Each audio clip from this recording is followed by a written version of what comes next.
ఈ సమయం ఇచ్చిన ఫాదర్ గారికి మీ అందరికీ నా వందనాలు. నేను చెప్పబోయే సాక్ష్యం ఏంటంటే 2018లో నాకు మ్యారేజ్ అయింది. 2019లో నేను ప్రెగ్నెంట్.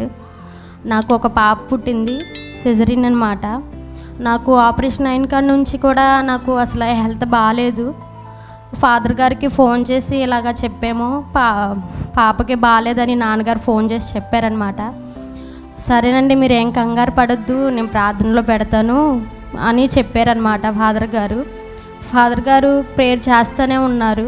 కానీ ఏంటో నాలో నాకే ఏదో అయిపోతుంది, నాకేంటి అసలు ఎందుకు ఇలా ఉంటున్నానని లోపల మానసికంగా నేను బాధపడిపోతున్నాను. ఏంటో నేను అసలు ఇక్కడ ఉన్నట్టే, నా మైండ్ ఇక్కడ ఉన్నట్టే ఉండేది కాదు. డిప్రెషన్లోకి వెళ్ళిపోయినట్టు నేను ఏదో అయిపోతుందని ఊహించుకున్నట్టు నాలో నేనే తపన పడిపోతున్నాను. అలాగే ఒక 4 రోజుల వరకు అలాగే ఉన్నాను. నాన్నగారు ఎంతో ఏంటి పాపేలా అయిపోతుంది అనేసి చాలా బాధపడుతున్నారు. అయినా ఇంకా మళ్ళీ అలాగే ఉండేసరికి మళ్ళీ ఫాదర్ గారికి ఫోన్ చేసి నైట్ టైంలో కూడా బాగోపోతే చాలాసార్లు కూడా ఫోన్ చేయడం, కానీ ఫాదర్ గారు కూడా సిస్టర్లు కూడా నా గురించి ఫోన్ లిఫ్ట్ చేసి ప్రార్థనలో కూడా పెట్టారు. అలాగే నాకు అదే కాకుండా మళ్ళీ నాకు చెస్ట్ విషయంలో కూడా రొమ్ము కింద నాకు ఒక గెడ్డ కూడా వచ్చింది ఆ డెలివరీలోనే. కానీ అది పాలగడ్డేమో అని అనుకున్నాము, కానీ అది బాగా చీమ పట్టేసి బ్లడ్ కూడా అసలు చాలా విధంగా అయిపోయింది. దాన్ని ఇంకా హాస్పిటల్కి వెళ్ళాము. ఏలూరు హాస్పిటల్కి వెళ్ళినప్పుడు దాన్ని కట్ చేసి నాకు చాలా నరకం కనిపించేసింది. అది కూడా దాని విషయంలో కూడా ఇంకా ఆ రోజు డ్రెస్సింగ్ చేయాలి, ఒక 4 రోజులు అని చెప్పేశారు.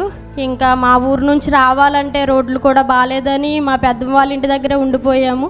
అక్కడ నుంచి ఇంకా ఫాదర్ గారికి కూడా ఫోన్ చేస్తున్నాము. ఒక రోజు అయితే నైట్ కూడా ఇక్కడ ఉన్నాం మేము, ఒక నైట్ ఇక్కడ నిద్రపోయాము. ఫాదర్ గారు కూడా నా దగ్గరకు వచ్చి ఏంటమ్మా ఏమైంది, అసలు నువ్వు ఎందుకు ఇలా ఉంటున్నావు అని కూడా నాకు కౌన్సిలింగ్ ఇచ్చారనమాట. ఇలా ఫాదర్ గారు అని చెప్తే పాపకి ఏం కాదు, మానసికంగా బాధపడుతుంది, అలా ఉంటే పాప మనకి అలా మంచిది కాదు అనేసి ఫాదర్ గారు చెప్పారు. ఇంకా సరే అని ఇంకా అలాగే 3 నెలల వరకు కూడా నేను మనిషిలాగా అయితే ఏం లేను, నాలో నేనే బాధపడిపోతున్నా. ఎందుకు అలా సైతం నాకు శోధన ఎందుకు వచ్చిందో నాకైతే అర్థం కాలేదు. అయితే ఇంకా తర్వాత నుంచి బాగానే ఉన్నాను, సాక్ష్యం చెప్పాలనుకుంటున్నాను, కానీ నేను ఇక్కడికి రాలేకపోతున్నాను. నాకు ధైర్యం కూడా సరిపోతులేదు. 5 సంవత్సరాల నుంచి వద్దామని అలాగే అనుకుంటున్నాం, నిర్లక్ష్యం చేస్తున్నాను. ఇప్పుడు కూడా ఇంకో పాప కూడా నాకు పుట్టింది, 2 పాపలు. వాళ్ళకు కూడా మొన్న ఫీవర్ వచ్చింది. ఆ పిల్లలకు కూడా ఫీవర్ తగ్గిపోతే దేవుడా ఈసారి ఎలా అయినా వెళ్ళాలని పట్టుదలతో నాన్నగారు కూడా తీసుకొచ్చారు నన్ను. సాక్ష్యం చెప్పాలని అనుకున్నాను.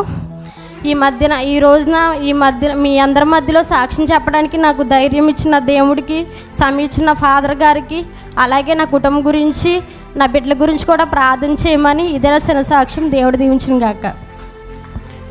సహోదరి చెప్పిన సాక్ష్యాన్ని బట్టి దేవునికి వందనాలు తెలియపరుస్తూ చిన్న సాక్ష్యం దేవుడు దీవించును గాక.